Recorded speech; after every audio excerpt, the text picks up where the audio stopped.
So we need to be realistic about what AI can do, particularly in the realm of calculating prices or price optimization.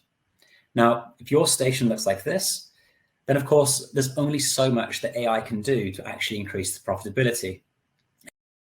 And you may well be advised to consider investing in other areas of the site in order to generate a high return on investment. Now, I think it's really important that you utilize AI with a strong knowledge of both your customers and your competitors. But also, it's critical to know your own history. How has your pricing performance in the past affected your sales performance? Have you made price level adjustments before? What happened to your performance as a result of them? And how long did that last? And ultimately, what happened afterwards? Now, optimization is not right for everyone. There's a certain degree of a maturity of operations that is required to successfully utilize AI in fuel pricing. You need to ensure that your optimized pricing fits in with well-established processes and understand what customers really want. Now, by way of an example here, a few years ago, I commissioned a large market research study in France. I actually ran this repeatedly over a course of a few years. And one really interesting insight was that customers value price stability as more important than seeing low prices that can involve some volatility.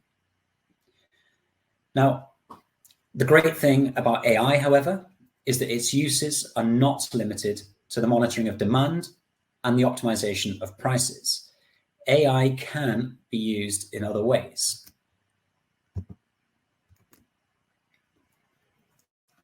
So we spoke about AI in terms of performing pricing calculations, and on the slide here, you can see some historic competitive price data which contains some gaps. Now, at Kalibrate, we've brought to market a patent-pending methodology which is capable of identifying and filling in the gaps in data. And we call this smart imputation. We use machine learning to look at your data, identify where there are gaps, and then populate those gaps with modeled data. Now, this is not a pitch for Kalibrate, believe it or not, so I'm not going to harp on about the capabilities in the software, but needless to say that this is beneficial in a number of ways. Firstly, it helps you to measure against those KPIs that we discussed earlier. So you can get a complete picture of historic performance to properly understand how you're performing today. It also drives a higher degree of accuracy in the optimization algorithm too.